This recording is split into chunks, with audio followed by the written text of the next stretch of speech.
Wish I could shoot out Wed. Damn it. Some people have to learn. Some people wait their turn. Some people have to fight. Some people give their lives. Some people don't believe. Yeah. But I was born a champion. The Amazing Spider-Man. Now, The Amazing Spider-Man is the new Spider-Man, kind of. Sam Raimi, the director, and Tobey Maguire, Kirsten Dunst, all the original cast of the original Spider-Man series are gone, and now they moved on to a new Spider-Man kind of series. And if you think it's just the same exact thing, it's not. It's a completely different movie, except basically a few other parts that, of course, had to do with the original. But anyway, let's talk about what this movie is about. Now, The Amazing Spider-Man, of course, follows Peter Parker, who was played by Andrew Garfield, and he finds something in his basement that can find out what really happened to his parents or why his parents died or disappeared. He doesn't really know anything. And so then it leads him to actually meeting his father's former partner, and everything just goes big commotion from there. And then we also got the cops following him. He also tries to find out who killed his Uncle Ben, which is in the original, and just a bunch of other complicated stuff that I can't really talk about right now because I just got the movie. It's like 2 in the morning, so I'm a bit tired. Now, the performances were really good and probably a lot better than the original. Andrew Garfield did a great Spider-Man, and great job doing the American accent. I do not know how British people can do American accents so well as Americans, on the other hand, they suck at doing British accents. I don't know how they do it. Fuck you, British people. But anyway, Andrew Garfield did an amazing job. In my opinion, I think he did better than Tobey Maguire as Spider-Man. But who knows? If they make a sequel, maybe. Who knows? And I'd love to see Andrew Garfield more. And I think he's a great actor. I was really looking forward to him after seeing The Social Network because he did amazing in that movie. And then I was hoping he'd do really good in this movie, and he did very good. Now, Emma Stone, who plays Gwen Stacy, who's Mary Jane, is not the love interest in this movie. Yeah, but Gwen actually was a big character in the comic. This movie's a lot more like the comic, which I'm going to get to that later. Emma Stone did a great job as well. Definitely did a lot better than Kirsten Dunst because, in my opinion, in the Spider-Man movies, Kirsten Dunst as Mary Jane Watson was kind of a little bit annoying. I really found her annoying. She was not a really likable character, in my opinion. But hey, that's just me. Now, Rhys Ifans plays the villain of the movie. Well, he plays the Lizard. And Peter's father's former partner. Peter's father's former partner. Hard to get in my head. And he did a really good job in this movie. He played a really cliched type character. I really thought this was a cliched character. Like, just the former partner who later starts getting a little bit mad with... It's not really mad with power, I can't really think. But, this review's so fucking messy. I'm like, gah, I'm really tired. It's 2:35 in the morning.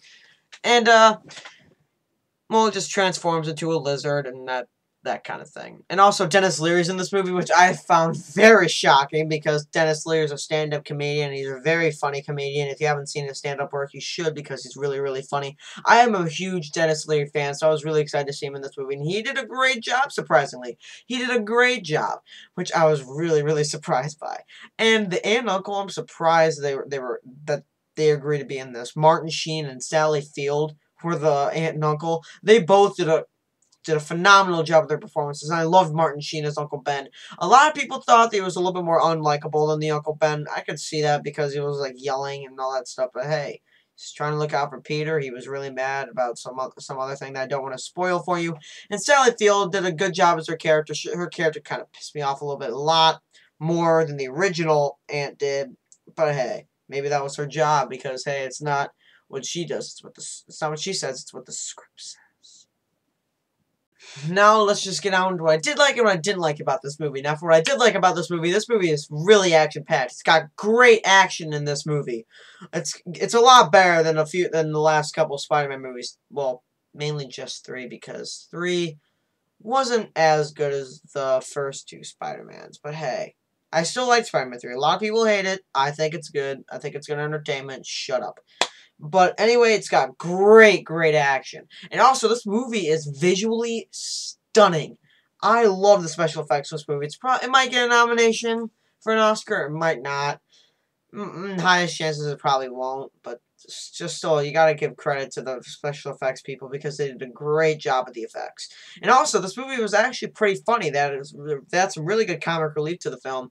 There was a lot, surprisingly, like you saw in the commercials, like, oh, you found my weakness, small knives. And I was like, spraying the web all over him. I thought those stuff was really funny, and that happens a lot of other times in the movie, which most of the time in movies it can get really annoying, but in this movie it did not. I really liked it every single time, and I was really happy with that, because a lot of times when they use the same joke, a lot of times it just gets really fucking annoying, and I get really pissed off. But this one didn't really at all. I was I'm like, thank God this didn't get annoying. And of course, this actually was a lot more entertaining than the Spider-Man movies, even though I love Spider-Man's 1, 2, and I like 3, but still, these ones were awesome too, but I just loved the entertainment. Because this one had a really good entertainment. I didn't really get bored until like the very beginning, which I'm going to talk about now, for what I didn't like about this movie.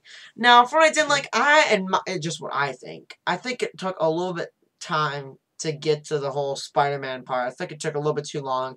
It felt a tiny bit slow sometimes, and I was just a little bit disappointed by this movie. Not big time disappointed, but just a teensy-weensy bit. But overall, you guys, The Amazing Spider-Man is a great film. It's action-packed. You'll have a blast. You should definitely go see this film this weekend, or sometime this week.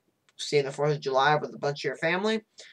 Probably not. It's the freaking 4th of July. I'd rather be having hot dogs outside with the grill. Woo! But overall, I'm going to give The Amazing Spider-Man, I'm going to give a 4.5 out of 5 stars. It's a great movie. I recommend you to definitely check it out. So that's my review of The Amazing Spider-Man, guys, and I really hope you enjoyed my review. And I'm Lucky Stringer. I'll see you guys later. Wow, this review kind of sucked. Sorry about that, guys. I'm a little bit disappointed in myself. Ugh.